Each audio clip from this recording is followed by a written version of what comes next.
Hello friends, welcome to your channel. I hope you doing well. इस video में हम most important 100 MCQs करेंगे आपके रीट एग्जाम के लिए, जो अभी आपका 2021 में अप्रैल में रीट एग्जाम होने वाला है। उसके लिए मोस्ट इम्पोर्टेंट क्वेश्चन है और एक बार आपकी फटाफट रिवीजन हो जाए, इसलिए मैं एनसीईआरटी नोट्स, हमारा चैनल है एक और, उस पर लेके आ रही हूँ। एक वीडियो में कंप्लीट हिस्ट्री, एक वीडियो में पॉलिटी और ज्योग्राफी। इस तरह से 4 वीडियो में पूरा आपका सिलेबस कवर हो जाएगा और फटाफट होगा। जो इम्पोर्टेंट फैक्ट है आपका, सिर्फ 1 घंटे की वीडियो होगी, 4 वीडियो और 4 घंटे में complete history, geography, polity, economy आपका कंप्लीट हो जाएगा। फटाफट समरी। और यहाँ हम एमसीक्यूज कर रहे हैं। 3 और हमारे चैनल हैं जहाँ पर आपको इम्पोर्टेंट नोट्स मिलेंगे। आपकी 3 और चैनल हैं और टेलीग्राम चैनल है। अगर पीडीएफ नोट्स चाहिए तो टेलीग्राम चैनल ज्वाइन कर लीजिए, उनका लिंक भी मैं वीडियो के डिस्क्रिप्शन में दे दूंगी। वैसे हमने 5000 एमसीक्यूज की स्टेज की है, जो चारों चैनलों पर आपको मिल रही है। आपके लिए मोस्ट इंपॉर्टेंट है हिस्ट्री, ज्योग्राफी और पॉलिटी से यहाँ से क्वेश्चन करेंगे हम। प्लीज़ वीडियो लास्ट तक देखिए। ये आपके रीट एग्जाम के साथ साथ और भी कोई भी एग्जाम दे रहे हो, सबके लिए इम्पोर्टेंट है। चोल काल में वेटी शब्द किसके लिए प्रयुक्त होता था? तो किसके लिए प्रयुक्त होता था? कर जो जबरन परिश्रम के रूप में लिया जाता था, जो श्रम के रूप में लिया जाता था। बी यहाँ पे बिल्कुल सही होगा। देखिए, चोल काल में कर वगैरह लिए जाते थे और चोल काल इंपॉर्टेंट है, यहाँ से क्वेश्चन बनते हैं आपके। देखिए, वेटी कर था जो जबरन परिश्रम के रूप में लिया जाता था। कदमाई कर था, भू राजस्व कर था। मकान पर छाजन डालना हो उस पर कर लगाया जाता था। खजूर या ताड़ के पेड़ पर चढ़ने के लिए सीढ़ी का यूज करना हो तब भी कर लगाया जाता था। पारिवारिक संपत्ति के उत्तराधिकार प्राप्त करने के लिए भी कर का यूज होता था। अभी ये क्वेश्चन ये बनता कि करों का, राजा के लिए करों का क्या महत्व था? मंदिरों का निर्माण करते थे जो राजा थे, कर वगैरह वसूलते थे। दुर्गों का निर्माण के रख रखाव के लिए, ऐसे युद्ध जिससे धन संपत्ति मिलने की आशा हो, और या फिर व्यापारिक लाभ के लिए जो राजा है उस करों का यूज करते थे। तो ये आपको पता होना चाहिए। चोल शासक राजराज और राजेंद्र प्रथम द्वारा जो भव्य मंदिर बनाए गए थे वो आपके लिए इम्पोर्टेंट है। तंजावुर और गंगईकोट चोलपुरम का जो मंदिर था। उर और नाडू था, यहाँ 2 समितियाँ थी, ये आपको पता होना चाहिए। उर थे वो चोल किसानों के गांव थे, सिंचाई की उचित व्यवस्था की जाती थी और यहाँ की खेती थी वो समृद्धि थी।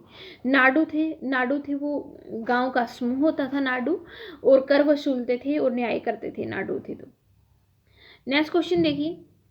एलोरा की गुफा 15 के भित्ति चित्र जिसमें भगवान विष्णु को नरसिंह अवतार में दिखाया गया था, पुरुष और सिंह के रूप में दिखाया, किस काल की कृति है? राष्ट्रकूट काल की कृति है। और यहाँ से भी आपको क्वेश्चन देखने को मिलेंगे। ये क्वेश्चन आपके हर एग्जाम के लिए इंपॉर्टेंट है। सीटेट में भी पूछा जाता है, आपके रेट में भी, केवीएस में भी, हर एग्जाम में। तो राष्ट्रकूट वंश से भी हम करेंगे। आज फटाफट एक बार क्वेश्चन कर लेते हैं, ठीक है? और जो होगी जो शॉर्ट समरी लेके आऊँगी एनसीईआरटी पे, वहाँ आप समझ लेना। एनसीईआरटी बिल्कुल 1 घंटे में पूरी हिस्ट्री हो जाएगी, 1 घंटे में ज्योग्राफी, 1 घंटे में पॉलिटी और 1 घंटे में इकोनॉमी। तो वहाँ पे मैं करवा दूँगी। यहाँ पे फटाफट क्वेश्चन कर लेते हैं। कल्हड़ की रचना के द्वारा में किस क्षेत्र के राजाओं का इतिहास पता चलता है? तो कल्हड़ से हमें मिलता है कश्मीर के राजाओं का, 11वीं शताब्दी के दौरान। अब फिलहाल हम एक्सप्लेनेशन नहीं देख रहे, फटाफट क्वेश्चन कर लेते हैं क्योंकि ज़्यादा से ज़्यादा आपके इंपॉर्टेंट क्वेश्चन हो सके। गुजर प्रतिहार राष्ट्रकूट पाल वंश के शासकों के बीच चली लंबी लड़ाई जिसे त्रिपक्षीय संघर्ष, याद रखना, पूछ लिया जाता है त्रिपक्षीय संघर्ष किस किसके बीच हुआ था? गुजर प्रतिहार राष्ट्रकूट पाल इन वंश के शासकों के बीच हुआ था, इसलिए त्रिपक्षीय संघर्ष था। 2 पक्ष के बीच न होकर ये था त्रिपक्षीय संघर्ष था। तो इसका कारण क्या था? तो वो कारण था कलिंग पर नियंत्रण, कन्नौज पर नियंत्रण के लिए त्रिपक्षीय संघर्ष हुआ था। कन्नौज था वो गंगा घाटी के आसपास का क्षेत्र था, तो कन्नौज को लेकर ये त्रिपक्षीय संघर्ष हुआ था, कन्नौज को लेकर, ठीक है? गंगा घाटी के आसपास का समृद्ध क्षेत्र था, मतलब भूमि थी वो उपजाऊपन था, और एक क्षेत्र समृद्ध था। इसके कारण गुजर प्रतिहार राष्ट्रकूट और पाल वंश के बीच त्रिपक्षीय संघर्ष हुई, तो कन्नौज को लेकर हुआ था। नेक्स्ट देखिए, अफगानिस्तान के गजनी सुल्तान महमूद गजनी अपनी भारत विजय के दौरान जीते हुए लोगों और प्रांतों के बारे में जानना चाहता था। इस काम के लिए वह किसको अपने साथ लेके आए थे? तो अलबरूनी को ये साथ लेके आए थे। तो यहाँ पे आंसर आपका बी सही होगा, अलबरूनी को ये लेके आए थे। चोल किसके सामंत थे? ये आपको पता है होना चाहिए। चोल थे वो किसके सामंत थे? तो जो चोल थे वो किसके सामंत थे? चोल थे वो पल्लों के सामंत थे। चोल पल्लों के सामंत थे। सामंत होता है दिन। चोल वंश के शासक राजेंद्र प्रथम ने गंगा घाटी, श्रीलंका, दक्षिण पूर्व एशिया के देशों पर अपने साम्राज्य का विस्तार किया था और इन्होंने एक विशाल नौसेना बनाई थी और बंगाल की खाड़ी को चोल झील में इन्होंने परिवर्तन कर दिया था। तो यहाँ से आपके क्वेश्चन पूछे जाएंगे। नेक्स्ट देखिए, तंजावुर के वृद्धेश्वर मंदिर का निर्माण किस चोल शासक द्वारा करवाया गया था, वो आपको बताना है। तंजावुर के वृद्धेश्वर मंदिर का जो निर्माण था वो किस चोल शासक द्वारा करवाया गया था? तो वो राजराज चोल द्वारा करवाया गया था। किसके द्वारा? राजराज चोल। सी आंसर यहाँ पे होगा। तंजावुर के वृद्धेश्वर मंदिर का निर्माण था वो किस चोल शासक द्वारा करवाया गया था?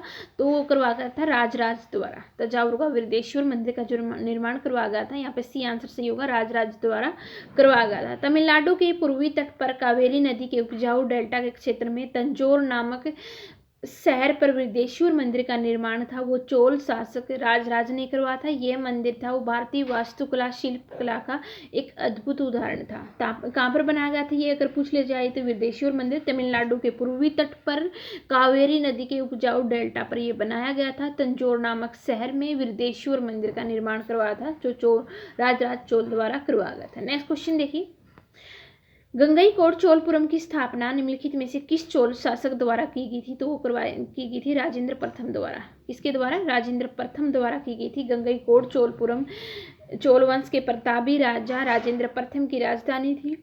जब उसकी सेना ने कलिंग पार करते हुए दक्षिण कौशल, मगध और बंगाल से होते हुए गंगा तक के क्षेत्रों को विजय पा ली थी तो इन्होंने इस उपलक्ष्य में विजयी गंगईकोट उपाधि धारण की थी और गंगईकोट चोलपुरम की स्थापना की थी। गंगईकोट चोल मतलब गंगा विजयी चोल के नगर। नेक्स्ट देखिए, व्यापारियों के संघ को चोल काल में नगरम कहते थे। यहाँ से आपके क्वेश्चन पूछा जा रहा है, क्या होगा यहाँ पे? दोनों बिल्कुल सही होंगे। व्यापारियों के संघ को चोल काल में नगरम कहते थे तथा ये शहर के अंदर प्रशासनिक कार्य भी करते थे। चोल काल के स्थानीय स्वशासन की जानकारी उत्तर मेरू अभिलेख में मिलती। दोनों ही बिल्कुल सही है। चोल व्यापारियों के संघ को चोल काल में नगरम कहते थे। ये शहर के अंदर प्रशासनिक कार्य करते थे और चोल काल के स्थानीय स्वशासन की जानकारी उत्तर मेरू अभिलेख में हमें मिलती। दोनों बिल्कुल सही है। क्वेश्चन वो करें कि यहाँ से क्वेश्चन जो भी पूछे जा सकते हैं, इंपॉर्टेंट फैक्ट चोल काल से यहाँ से कंप्लीट हो जाएगा आपका। चोलकालीन मंदिरों की विशेषताओं के बारे में आपको बताना है। चोलकालीन मंदिर आर्थिक, सामाजिक और सांस्कृतिक जीवन के केंद्र थे। बिल्कुल सही है। मंदिर के साथ जुड़े शिल्पों में सबसे विशिष्ट थी काशी की प्रतिमाएं जो बहुत समृद्ध थी, प्रसिद्ध थी। चोल काशी प्रतिमा संसार के सबसे उत्कृष्ट प्रतिमाओं में से गिनी जाती थी। तो ये भी सही है। तीनों ही यहाँ पे बिल्कुल सही होगा। तीनों इंपॉर्टेंट है, ये फैक्ट याद रखना। चोलकालीन जो मंदिर थे वो आर्थिक, सामाजिक और सांस्कृतिक जीवन के केंद्र थे। ये पूछा भी जा चुका है आपके। और जो मंदिर के साथ जुड़े शिल्पों में सबसे विशिष्ट था वो क्या था? काशी की प्रतिमाएं। और काशी प्रतिमा थी वो सबसे उत्कृष्ट प्रतिमाओं में गिनी जाती थी।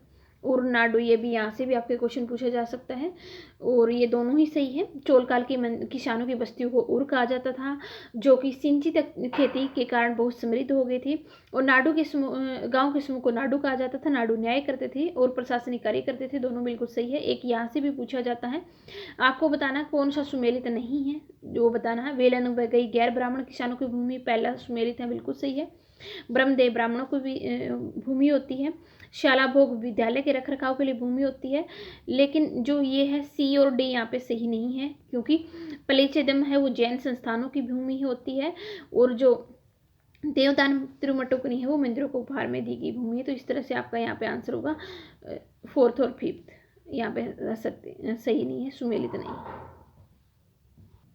ये कुछ क्वेश्चन है आपके पॉलिटी से हैं और मौलिक अधिकार से आपके क्वेश्चन पूछे जाएंगे जो आपके एग्जाम के लिए इंपॉर्टेंट है। कोई भी एग्जाम दे रहे हो सबके लिए यहाँ से क्वेश्चन पूछे जाते हैं। भारतीय संविधान का अनुच्छेद 23(2) मानव दुर्व्यवहार और बलात्श्रम का अपवाद है। राज्य सार्वजनिक उद्देश्यों के लिए अनिवार्य सेवा आरोपित कर सकता है परंतु ऐसा करते समय राज्य निम्नलिखित आधारों पर विभेद नहीं करेगा। तो किस आधार पर विभेद नहीं करेगा वो हमसे पूछा, वो है निवास स्थान और लिंग के आधार पर। तो यहाँ पे सी बिल्कुल सही होगा, निवास स्थान और लिंग। यहाँ पे आंसर होगा आपका वो सी होगा, सी यहाँ पे आंसर सही होगा। नेक्स्ट क्वेश्चन देखिए, कारखानों में बालकों के नियोजन का प्रतिषेध के बारे में आपको बताना है कौन सा कथन है जो सही है, आपको बताना है कौन सा कथन है जो सही है। 18 वर्ष से कम आयु के बालकों को किसी भी कारखाने या खान में नियोजित नहीं किया जाएगा, ये असत्य है क्योंकि 14 वर्ष से कम आयु के बच्चे हैं।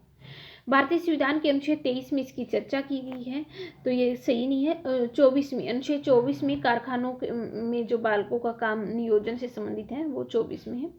इसे शोषण के विरुद्ध अधिकार में शामिल किया गया है, सी यहाँ पे बिल्कुल सही होगा, सी है ये बिल्कुल सही है। इसे शोषण के विरुद्ध अधिकार में शामिल किया गया है।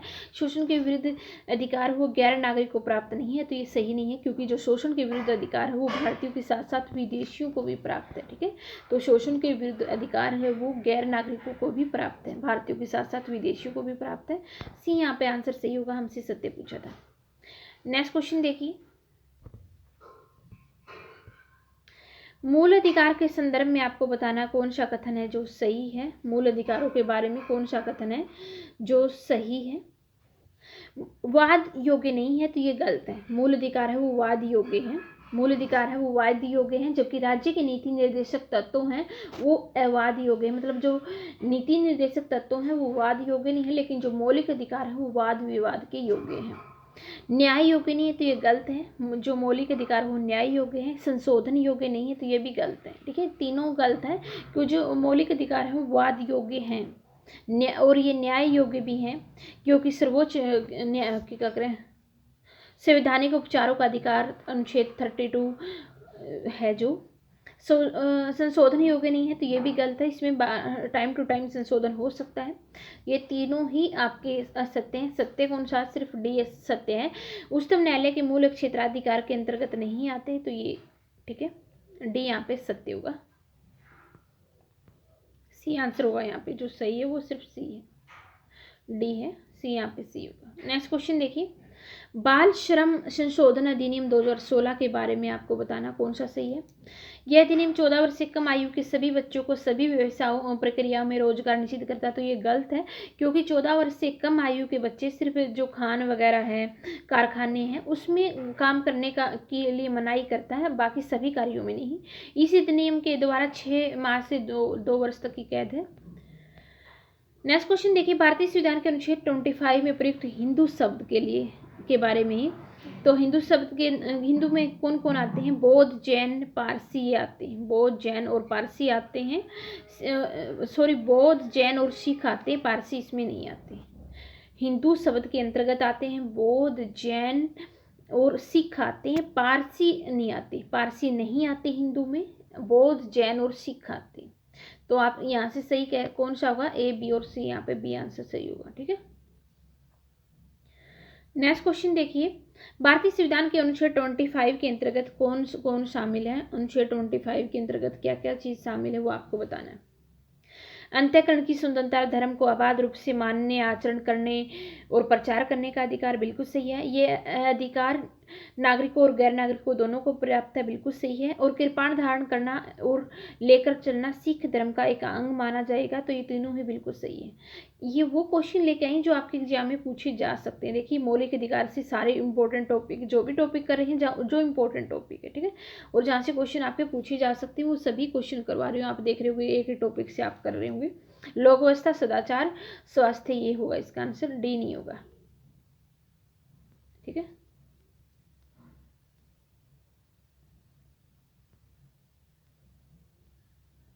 भारतीय संविधान के अनुच्छेद 29 के तहत आपसे पूछा कौन सा कथन है जो सही है।